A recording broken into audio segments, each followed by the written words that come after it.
سال 2022 من با بیماری بچم بر شهر یکی در مرگ رسیه برای تبابت آمده. بچم بیماره. امروز شوهرم قپیدن دیپورتاسیش کردن. حالی ما این در تبابت هستیم. دیاگنوزی بچم حالی اینو برونده. احوالی ما این چی میشه؟ جناب عالی من با این بچه بیمارم کجا رفتم میتونم التماس از شما. این مراجعت مادر زارو حیران است که با بازداشت و احتمال اخراج شدن شوهرش خود را در ملک بیگانه تنها و راهگم زده احساس می کند. درد او که از میان سخنانش با تمام سوز و گداز بیرون می آید و دل کس را تکان می دهد مرا وادار نمود تمام نقشه ها و برنامه های دیگر را کنار گذاشته پیام او را پیگیری کنم. چی شد که این عائله به مشکلات پیچید و کی می تواند به آنها دست کمک دراز کند؟ سلام دوستان مهربان، این نشر نوبتی روزگار مهاجر است که از حیات توجیکان دور از وطن به شما قصه می کند. پروین عالم وی 33 ساله ساکن ناحیه باباجان غفورов همراه عائله‌اش 2 سال می شود که در شهر یکاترینبورگ روسیه زندگی می کند. او و شوهرش را یک بار فلج شوی پسر بزرگ خانواده از تاجیکستان در این منطقه روسیه مسکون کرد.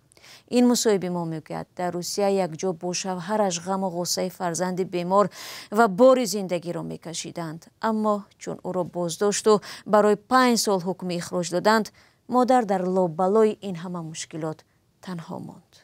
سال 2022 پسر بچه کلانیم که در سن حاضر 13 هست سال 2011 به دنیا آمد. نمیدونم با چی سببه بیمار شد، یعنی که بیماریش فلج شوی پایها بود و در تاجیکستان در شهر خوجند به کدام بانیسایی که بردیم گفت که این دوا نداره، بیماری که بچه تو دارد این دوا نداره.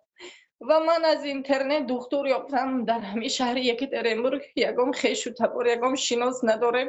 از اینترنت دکتر یافتیم، همراه بچه هم اومدم، شوهرم در همینجا کار دکتر در گسینیتسا فروندیم تا کوارتیرا یافتم و دکترا نشان دادیم.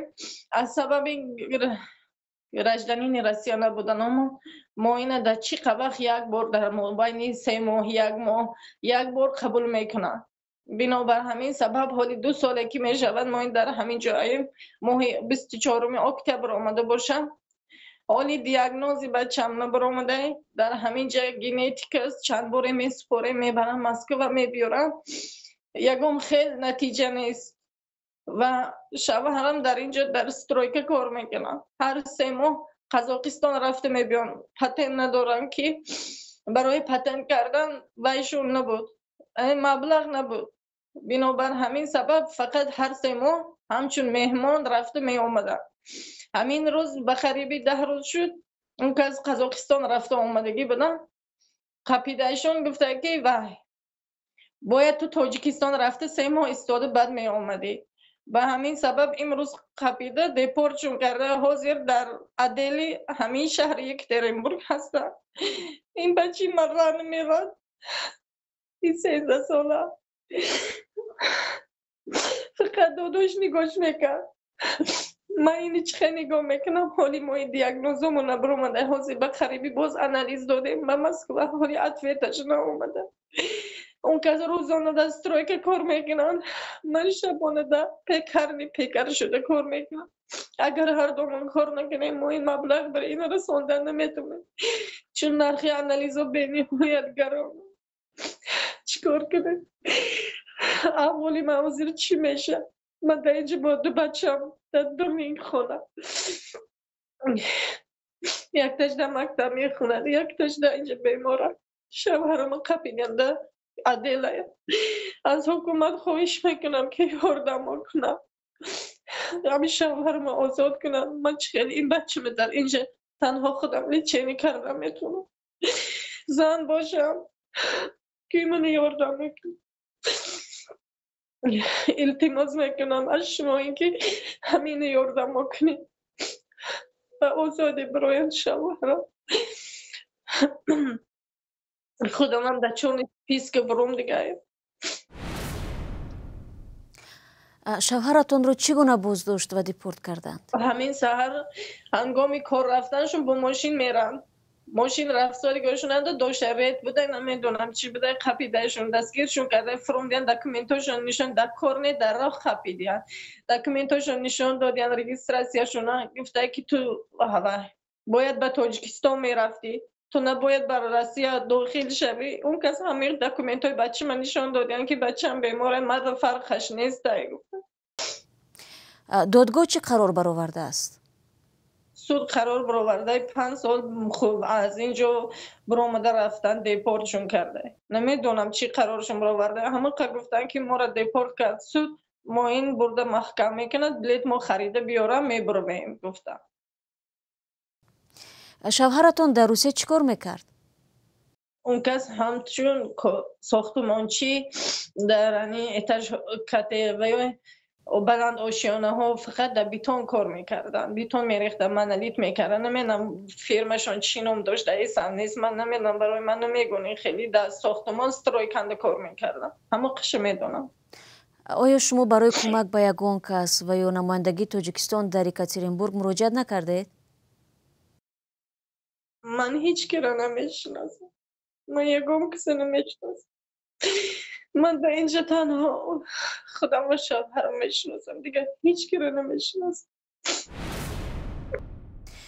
بعد شنیدن سرگذشت دردناک پروین اولیمова ما سریعا با کنسولگری تاجیکستان در یکاترینبورگ تماس گرفتیم. جایز به تاکید است با وجود آنکه نصف شب بود، ظفر سعیدزاده کنسول گنرالی برای رسیدگی به این قضیه یعقوب جان عمرов هم رئیس شورای هماهنگسازی دیاسپوراوی نزدیک کنسولگری را موظف کرد. یعقوب جان عمرov وعده داد کاری اولینی که میکند در کدام بازداشتگاه نگهداری شدن شوهر پروین اولیمova را معین نموده صبح به عیادت این خانواده می رود و چنین هم کرد. در حقیقت یک حالت ناگوار من دیدم اون رو بینیادم که تاثیر سخت رسوند، چون که فرزند برای همه شیرین است. با در اون حالتی در غریبی با فرزند نوسالین چقدر چهره خوشرو داشته که کودک میبینی دلت ریش می شود. حق ما این احساس در پیش مادر وی نشان ندادیم، چون که به ایران دل وی غمگین بود. ما برای حل مسئله، برای مشکلات خیلی راه شدیم، گفتن روی حلش با وی هم صحبت شدیم و بین برادرها مبلغ برای جمع کردن مبلغ مصلحت کردیم، چون که یاری رسونیم. و ناآمدی کار شوهرش باز داشته دستن در مرکز نگهداری موقتی. یک خودش تنها است با 2 فرزند. هر چیز اگر دستی ما اومدگی ما گفتیم که نگون خواطر نکشد، ما در همچون برای ما همچون خواهر است، ما دستگیری میکنیم و نقشه کشیدیم. شوهرش بسیار آدمی خوب و هم با رفتیم در مرکز نگهداری شوهرش خبر دیدیم و دیلتی که یاردان بودیم زیر نشین. خیلی حالت همی خیش شده است، ما هم چی نتونسته که خواهر ما دستگیری میکنیم و هفته گذشته به وطن رفت. وطن فیلستون در وطن است. وضع شرایطی مثلا شرایط زندگیشون چه خیلی است؟ در کدام شرایطون زندگی میکنن؟ در کدام بنا؟ از روی نوار معلوم میشد که چندان بینای مثلا بی خطر نیست برای زندگی. بله، این بینو در نقشه ماندگی برای و بینو باید ویران کنند و در نقشه ماندگی اونجا بینوی نو باید بسازن. خیلی در آن بینو در یک اتاق زندگی میکنند. خیلی به خودش یک محیط تشکیل کرده است، شرایط تشکیل کرده است و هر حال شکرانه میکند. بسیار دختری همین خیلی قوی اراده، دختری بسیار ناترس، حتی بسیاری یاردمی و یاری ما را بازیمه نمیگه که من خودم ما مجبوره که با یاردم بیتیم. خیلی دختری همین خیلی بینیاد برای خاطر فرزند چه خیلی میبینیم. برای ما خلاصا میسیم خوبش به وطن فرستیم، چون این حجت خودش حجت ندارد، در حجت بودوباشت فرزنداش ندارم، چون که همون مکتب میونه که دخترچاش میخواند اونجا در موافقی همون خیلی دیرکت ما دگو ما شرطنامه داریم که با وزارت کارهای داخله ما معلوماتی کودک را میتیم و وزارت کارهای داخله باید از حالتی بودوباشت پدر و مادر عائله همیو باید خبر گیرد. ما بود اونو خبر گیرن این حالت ببینن، البته اینو را با واسطه مرکز نگهداری موقتی اینو را به درگاه میکنن از روسیه. وقتی همین حالت نو افتیده ما همینو را به وطن فرستونیم. همین خیلی عائله بیرون از شهر بود از دوره پاندمی ما خیلی یاردم میتیم و 5 فرزند داره خواهرمون 2 تاشون خیلی کسلی خوبن لیکن اونا رو به نزدیکی اونا به وطن رفتن که خبرگیری میریم خب اونا با شروطشون با خودتر حجتش اونا رو با چند خوشی ما دستگیری می‌نمیم که بسیار دختره که اون خیلی ارادهش بسیار قوی شکر خدا با شوهرش خیلی اومدگی اوزی اونا اول توقع بود اوزی خیلی با خیلی از مشکلات برآمده ایستادن ای هموطنی عزیزتر از جان ای یوسف امروزی کنعان بیرون ز وطن چه حال داری بیا و از روزگارت ما را آشنا کن بینندگان عزیز اگر شما دور از تاجیکستانید و از نازکی‌های مهاجرت آگاه هستید و می‌خواهید دیگران نیز بدانند از این برنامه برای شماست روزگار مهاجر مطابق شوی به محیط نو قصه های انسانی و سبق‌های حیاتی پروین اولیم میگوید صاحب 3 فرزند نابالغ بوده پسر خردی را ناچار به وطن به نزد والدینش فرستاده است این عائله حالا در یک بینوی نیمه ویرانه به سر میبرد که هر لحظه میتواند به سر آنها چپه شود مصاحب ما گفت این همه مدتی که در روسیه هستند تنها برای سری پاک کردن جگربندش تلاش کردند و حتی حاضر بودند در بدترین شرایط زندگی کنند ولی دوای درد فرزندش را پیدا نمایند اول اومدیم در یک کمنات فروندیم در یک خانه چه اونجا گرفتیم یک 3 خانه 2 خانگی کوارتیره اونجا نرخش گران بود مجبور شدیم اومدیم در همین حاضر 2 آشیانه این خانه به نهایت فرسوده کنه در آینه ها شکستگی های در همین جا صاحب خانه پول همین اجارش 10,000 میتیم چونکه آب سویت نداشت اکن آمد آب سویتش در همین جا زندگی میکنیم چندین بار به پرودوکتر هموندیم 3 بچه هم بود مجبور شدم یک چیز تاجیکستان کردم چونکه در اینجا کمی کردم به نهایت قین است حاضر دخترم در مکتب میخوند بسیار غمش میدیم تاجیکش میگن با هر روز پول میپرسم پولاشونو میتیم در فوند مکتب پول میگذارم با همین سبب مجبور شدم خوردی پسرچی خوردیم تاجیکستان های کردم نزدیک پدر و مادرم این دخترم که بچم قدی هر دوشون همراه در اینجا دختر من دیلش سلابیه به همین سبب هم و یا همین هر دوش لیچه نمیکنم بنابرای همین سبب دخترم رو آینه کردم که در اینجا لیچه نشکنم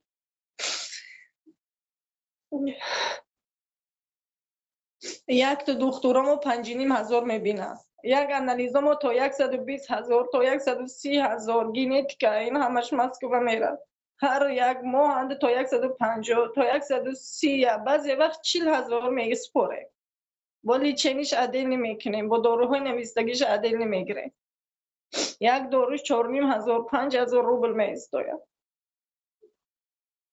من از همه التماس میکنم مخصوصا از حکومت جمهوری تاجیکستان همین بچه به خاطر بچه بیمارم شوهرم آزاد کنم اگر شود یکم دکتر ناز خطی ما اینا رو پرو کنم بچه هم شفا یابد منم برو وطنی خودم از این سرزونی خسته شدم التماس میکنم افهمتو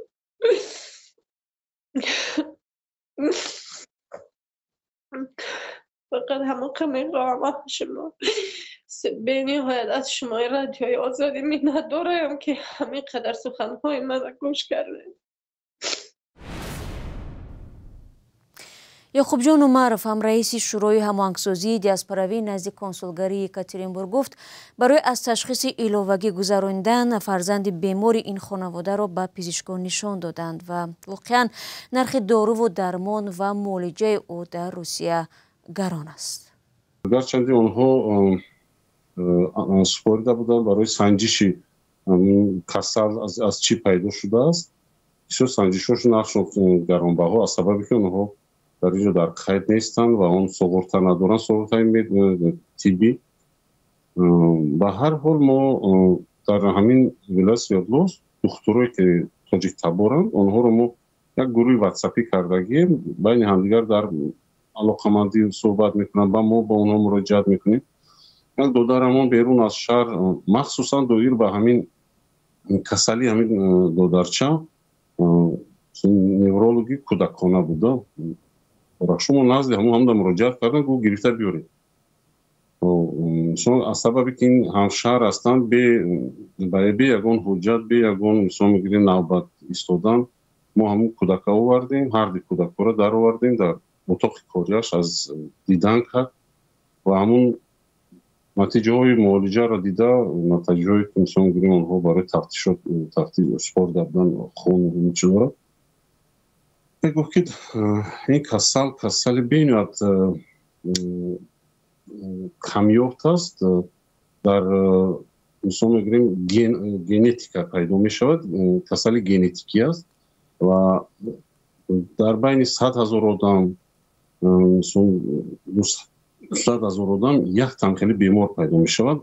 بینیش حالا هم معالجه شد بعضی یافتگی نیستن هر چند نمود می شود برای همین یافتن بین مشکل است، تبوبش مشکل است و روحی چخیل نظارت کردن و چخیل مثلا میگیم کودک بعضی داروها با فرمود که مثلا میگیم همین برای معالجه هم خیلی باید همین را استفاده برد. دودرچه گرفتن خطی مادرش آوردیم بعد مصلحت شد با انالیز اخیرانگی انالیز همون کلینیکا دست که همین انالیزی اخیرانی است که میسوم ژنتیکی انالیز همین اخیران انالیزه که در تمام جهان همین انالیزه نشان میدهد چی بودن و نبودن چی کم بودی از کجا پیدا شدنش همون انالیزه با خواهی سپاردن چرا نجوه 100,000 دست 100,000 روبل 100,000 روبل بله پیشینش 45,000 داشت نه 100,000 شد هر قسمان بچه ها مبلغ جمع کردی دامجا خرج کرده با از خیشتا برو با مبلغ جمع شده انکو اون انالیزه باید 3 ماه انتظار شوند حاضر این کودک با یک برادر خودمون تاجیک تبار یک دامجا تقصیرانی میکند ما برای وابسته کردیم که همین کودک وقتی معین قطعی برده 10 روز باید همون یک کپل نیستم میگم که همون باید قبول کند همون مایه که میشون گیریم برای گیوای وارد میکنند همون باید مدت 10 روز قبول کند همون دودر همون از سبب که به یک خواهر وزبین میافتاده کودک چون خیلی 13 بود که 14 ساله قدم اوندگی چون گیریم برای زن مشکل اینه برداشتن و هیچ پاس کردن همون برادر بازیما گرفت میبرد میبرد هر روز برای بوکی کردن برای خواهرمون همین رو گذارد میبینید که مسئولیت شاید ممکن وطن فرستادنشون برای که همون برادرمون که نورولوژ است مثلا کسلی عصب خط سر و کار دارد اونها با بین همون عصب شناسا خودشون گروه داشته بودند در تاجیکستان یک متخصصی بینیاد پیشقدم و زنک روس بوده است در اون دوشنبه همون یافتیم گفتیم که ما بود اگر به وطن بروند زیر نظارت همون متخصص ده ما اینا را مثلا میگیم فرستونیم که از این نظارت همون متخصص باشن بینیاد متخصص تعریف کردن همین خیلی نقشه کشیده موضوع خیلی ببینیم چی گپ میشه چون که من با فرزندشان در مکتب دخترچه‌شم نشانه‌های همین کسل در دخترچه‌شم هست چون که این همون گذراندن این کسل پدرش بوده است اولادی اینو با پدر خش بوده استند خش تباری داشته بودند پدراشون در اون نشون میده در اون کاغذا که این کسل با واسطه پدرش گذاشتگی است و دخترچه‌اش در مکتب میخوند است ما همون روز آمدیم از بیمارخانه با همراه خواهرم من نزد هم دیرکتوری مکتب رفتیم چون که پدر و مادرش دعوت کردن اصلا پدرش داوجه گفتن که من خش تبارش هستم مسئله های همون مناسبت های بین کودکان و بین معلم اونجا یک مشکلی بود است اون خیلی حل کردیم بین یا داره خواهر وزبین بیچاراده برای اونکه باید چه میتونیم ما در نزدش با دستگیری میکنیم یاردن میکنیم با نقل پروینه علیمова او دانشگاه دولتی خوجند را از روی اختصاص تاریخ شناسی ختم کرده و در مکتب نایب باباجان غفورов تا بیمار شدن فرزندش 8 سال آموزگار بوده است. شوهرش به گفته پروینه پدر و مادر و معلوماتی عالی ندارد. مبلغ پسندازی را که میخواستند برای بنیاد خانه دیر انتظارشان صرف کنند برای طبابت فرزند خرج نمودند. دهخانی میکردیم، پخته میکشتیم، گندم میکشتیم. آن همه چی فایده ماند همون گرفته زندگی میکردیم. چندین سال در تاجیکستان سرسانی داشتم. به خونه به درد کوچه در خونه های آدم زندگی میکردیم. با نو چسکی ما دادن از شهرک سیهون. حالی اونجا ساختمان سر نکردیم که این بچه بیمار شد. با گرفته اینجا آوردیم، پولایی که خون داشتیم، مال و حالی که داشتیم فروختیم اینجا اومدیم برای تبابه. من در این غریبی چی روزهای سخت، دو روز بختی بچه هم به کوارتیر در کوچه رماندیم، گوش نرماندیم، تشنه رماندیم. در این غریبی ها همه روزها را دیدیم، همه روزها را تحمل کردیم. از برای همین بچه هم که شفا یابد، همه مهم برای من فرزند من. اگر اویلای قهرمانی نوبتی روزگار موجی رو بیماری فرزند به یکاترینبورگ آورده باشد، با گفته یعقوب جان عمرف اکثر مهاجران دیگر را صنعتی بودن این منطقه بزرگ برای کار و زندگی جلب کرده است. هرچند شماره دقیق زادگان تاجیکستان در اینجا معلوم نیست، اما به حساب میانه تعداد مهاجران مهنتی از 35 تا 40 هزار نفر را تشکیل داده، همین تعداد دیگر صاحب شهروندی روسیه می باشند. یعقوب جان عمرف گفت این مهاجران با مشکلات گوناگون با آنها مراجعت میکنند.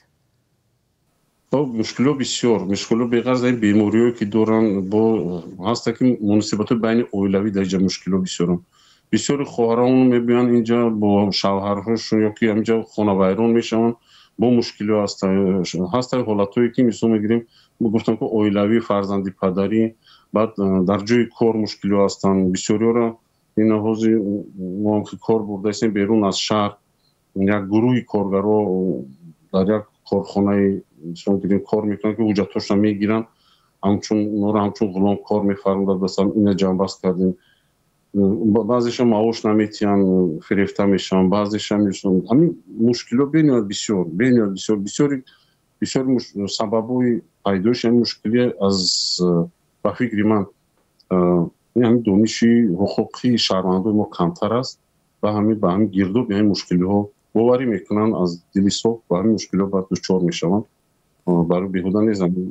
در تاجیکستان هم اعلام کردن معرفت حقوقی این سال هم که اعلام کردگیم بینید این مدواست چون که بسیار شهروندان مسئله حقوقی سوستان برای که نمی بینید میبینن همین گپای هر خیلی باور کرده حجتهای خودشان باش نمیکنن و بالاخره در دست پلیس رفتیده در مرکز های نگهداری اونها را باید محکم میکنن نگهداری میکنن و باوری دارد که حجت من خوب است. وقتی ما حجت ها رو میبینیم در حقیقت کمبودی از طرف خودش شدگی است میگیم برادر خودت که نظر اینو بین اما من عمر گفتم که این هم از سوز است و کی گفت چی گفت است کی گفت است این خودت میگم قانون دیده چون که این در مملکت همین سال بینید قانونهای زیاد برآورد برای خیلی دولت دوره‌داری خودش برای مستحکم کردن قانون مهاجرت.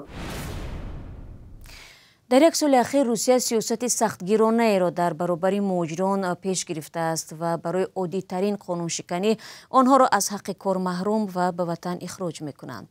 در یکاترینبورگ نیز شماره دپورت ها و تعداد مهاجران در مرکزهای نگهداری افزوده است.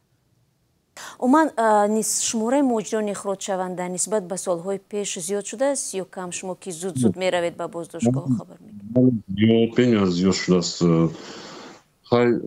سال گذشته ما دوام سال 1100 نفر بودن که در خاطرم نیست. من همیز دین سحری ما پرسیده بودم علاقه 1720 چند نفر شده است 22 نفر اخراج شده برای که همین تنها از منطقه یکاترینبورگ.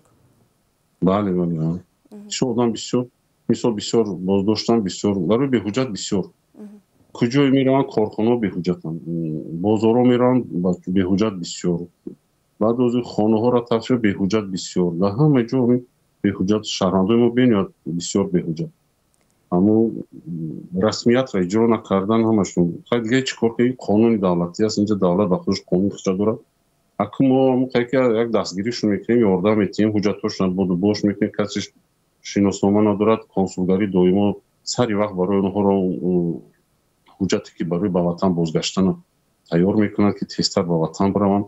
ҳамин қақqa дасти мо ин коро мебиёд, ҳаминро мо дастгирӣ мекунем, тез хабар шуд. бале, дар маҷмӯъ чӣ теъдоди онҳоро шумо ба ватан фиристодед, масалан дар ҳамин сол ё дар як моҳи охир, ва ҳоло дар боздоштгоҳҳо чӣ қадар муҳоҷирони тоҷик нигаҳдорӣ мешаванд? бисёр хай ҳафтаи охира мегирем, не як ҳафта гузаштагӣ мо рӯзои бисёртар ман рӯзои шанбе якшанбе мерам хабар мегирам. бо дар ин байн хай ягон чизе ки таъҷилан бошад бо рафта тез хабар мекунем. шанбе якшанбе ош бо ягон туҳфа мебарем, кӯдакҳоро хабар мегирем, ҳамашон ош тақсим мекунем. хай гуруснан нестану ба ҳар ҳол бо як чӣ бигӯм ва ё худашонро танҳо ҳис намекунанд. як инсон мебинад ки мо аммо бохабар мешавем, онҳоро бо худашон асабошон ором мешавад. ҳафтаи гузашта теъдоди шаҳрвандои мо 102 нафар буд тоҷикистон. то охири ҳафтада 32 нафар буд. мисол дар давоми як ҳафта аниқа одам ба ватан фиристода шуд. аки ин яке аз сабабҳои тез мо инҳоро ба ватан фиристодан, ин мо дар назди консулгарии ҷумҳурии Тоҷикистон дар шаҳри Екатеринбург мо як шӯрои ҳамоҳангсозии диаспорави назди консулгарӣ дорем. дар ҳамин шӯро аъзоҳои ин шӯро раисҳои ҷамъиятҳои вилоятҳо ҳастанду инчунин фаъоло ва соҳибкори пешқадам ки фаъол барои дастгирии ордан доданд. ва дар ҳамин шӯро мо комитетҳои худро дорем, гурӯҳҳои корӣ дорем. ба ҳар як гурӯҳҳо тақсим кардагиан аъзои шӯро масъалаи пешравии пешбурди фарҳангу маърифату маданият, масъалаи варзиша пеш бурдан, масъалаи мисол мегирем кӯдакона забони русия ёд додан, масъалаи кор бо ҷавонон барои пешгирӣ рафтани ба ҳар гурӯҳҳои террористӣ ҳам шомил нашуданашон, масъалаи инамин нигаҳдорӣ, марказҳои нигаҳдория бохабар шуда, маркази нигоҳдории муваққатия аз маҳбасхонаҳо нигаҳ кардан, онҳоро хабар гирифтану бо онҳо бохабар будан. умуман теъдоди зиёди вазифаҳо ҳаст. тақсим кардагӣ дар атрофи мо кор мекунем. ҳар сол мо як маротиба ҳамаи ҳамун раиси консули генералӣ аст Зафар Шираев, ман ҳам раиси ҳамин мисол мегирем шӯро ҳастам ва мо як сол як маротиба ба камиш аввали сол дар ҳамин маркази нигаҳдории муваққатӣ мо вохӯрӣ мегузорем. дар ин вохӯрӣ хадамотҳое ки ба ҳамин муҳоҷиро сару кор доранд аз намояндаҳошон мебиёянд. ин ҳам бошад суд иҷроякунандагон, баъд мисол мегирем хадамоти муҳоҷират ва худи ҳамун роҳбари маркази нигаҳдорӣ ба мо мебиёянд унҷа. инчунин аз ҳуқуқи башар мисол мегирем человека мегӯянд он роҳбараш мебиёяд ва мо як ҷаласа мегузаронем ва пешниҳодҳои худ мо мекунем. пешниҳодҳои мо буд ки шаҳрвандоро дар инҷо бисёр манъ накунанд. шаҳрванде ки ба қарори суд розӣ аст, мисол мегирем зид нест, барои чӣ вай 10 рӯзу 15 рӯзу 20 рӯз нигоҳ медорем, бигзорам тез ба ватан фиристода бишавад. хай занакҳои кӯдакдора, беморора, мисол мусафирдора чӣ манъ кунанд дар кор. ҳамин пешниҳодҳо ва кӯшишҳои мо як ҳадаф дарасид. як 2-3 моҳи охир шуд ки судҳо дар ҳамун қарори суд менависанд ки иҷроиши ҳамин қарор ба тарзи таъҷилан мешавад иҷро шавад. барои баъди 2-3 рӯз мо метавонем ки онҳоро як тафтиш мегузаронанд ки қарздор набошанд, хе набошанд. ҳамин рӯзи дуюм ё сеюм метавонанд ки билет гирифта ба ватан фиристонанд. аз ҳисоби худашон мегиранд ё бозам кӯмаки соҳибкорон аст? шумо ки меравед хабар мегиред, ин ҳама ҳисоби бисёр аз ҳисоби худашон ба ҳастан инҷо мисол мегирем ки мо ёри мисол мегирем соҳибкорон лозим мешавад, онҳоро бо пул ҷамъ мекунем. ҳамун ҳафтаи гузаштага ҳатто як шаҳрванду дар ҳамун дарун худаш боздошт шудагӣ бо дигар шаҳрванда барои билет гирифтанаш ёрдам дода 1000 рубл ки билетш пулш намерасид. ҳамин байни худашон бо дастгирӣ мешавад. инҷа соҳибкоро дастгирӣ мекунанд ки ба мо муроҷиат мекунем, мо маблағ надорем, баъд мо ба воситаи ёрдами соҳибкоро ба онҳо бо билет мегирем, хай дастгирӣ тез ба ватан биравам. ба таъкиди ҳамсӯҳбатамон бо истифода аз имконияти боздид аз марказҳои нигаҳдории шаҳрвандони хориҷӣ, онҳо муҳоҷирон аз кишварҳои дигарро низ бетаваҷҷӯҳ намегузоранд. хай ҳаст шахсоие ки ба ҳама дастат намерасанд, ки бениҳоят бачаҳои мо, бародарои мо дар ин корро фаъоланд. чӣ ҳамин шӯрои ҷамъиятӣ назди консулгарии در یکاترینبورگ یگان چی مراجعتی ما میکنیم در اون فعال یا صاحبکاری میگیم که این برادرم خواهرم بلیط گرفته وطن رو کنده شی تمام میگم ما تنیم ما زیام شهال میکنیم یا که اونجا ده یگان دستگیری کنده همه تایید همین خیلی در همون دیگر ولایت ها همین بچه ما ببینید فعال در همین کارو خیلی میگم که تعداد شهرنده ما در اینجا بسیار که هستن بعضیاشون مثلا میگیم با ما مراجعت نکرده بسیار وقت با شما مراجعت میکنن این هم یک واسطه علاقه است شما با ما مثلا مراجعت ما همین کار همین خیلی حل میشود برای که خیلی خودی فدراسیون راسته ببینید مسئولش کلان است در همه جوش قریب هست در شهر نمایندگی ما در همین مرکز نگهداری موقتی یک چیز دیگه اضافه کنم که ما نه اینکه فقط شهروندای خودمون دستگیری میکنیم چون که همین خیلی فکر می‌کنم با ما خدا هم که امکانیت داده است که ما وارد همون مرکز نگهداری میشیم دیگران نمیتونن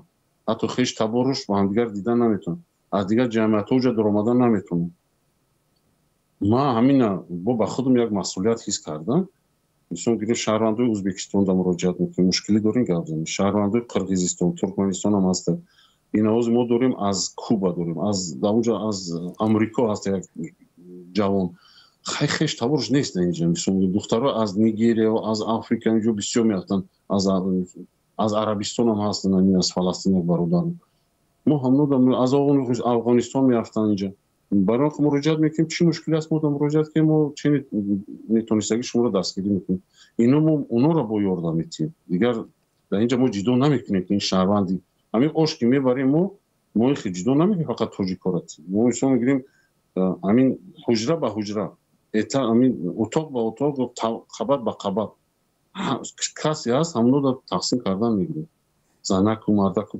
کودک و اینازی کودک های مایده چی ملتی باشد ما بغرض اون آش چیزی از بود اکثر میگم چیزی شیرینی ما میوه چیزی میبره که هم کودک خرسان شود که مثلا میگیریم در اونجا عیب کودک چیز در پشتی رو شد که ما دستگیری میکنیم که مثلا میگیریم خودشون حس نکنن که مثلا تنها هستن خیلی مثلا نگهداران کارمندانی همون مرکز هم آدمای نغزن که مثلا میگیریم میفهمن حالت دستگیری میکنن قهرمانی برنامه ما پروینه اولیم و نیز سپاسگزار از آن است که در این روزهای مشکل نمایندگی تاجیکستان در یکاترینبورگ و هم رادیوی آزادی او را تنها نگذاشتند چون میگویند گر مسافر شد همه دنیا بخیر وای آن روزی که شد مادر غریب هرچند این مادر واقعا محتاج به کمک مالی است باز هم با اصرار میگوید نه مبلغ بلکه پیدا شدن پزشکی را آرزو دارد که جگربندش را طبابت کند و ما نیز به این امیدواریم. اما یک مشاهده دیگر خوشحال کننده و واقعا باعث ستایش است. در وضعیتی که حکومت و به ویژه نیروهای قدرتی روسیه در پی محدود و سخت نمودن حیات مهاجران و عائله های آنها هستند، کارمندان مقامات رسمی تاجیکستان در روسیه، سازمان های مهاجران و عموما تاجیکان سخاوتمند حاضرند به هموطنانشان دستیاری دراز نمایند. هرچند نه همیشه و نه به همه، زیرا شمار مهاجرانی که با مشکلات سخت روبرو می شوند در حال افزایش است. ولی طوری میگویند سختی ها سبب وحدت و یک پارچگی و کمکی بین همه می شوند. با همین آرزو نشر نوبتی روزگار مهاجر را به پایان میبریم. اگر شما نیز برای برنامه های ما موضوعی دارید حتما تماس بگیرید. خود را احتیاط کنید و خدا نگهدارتان.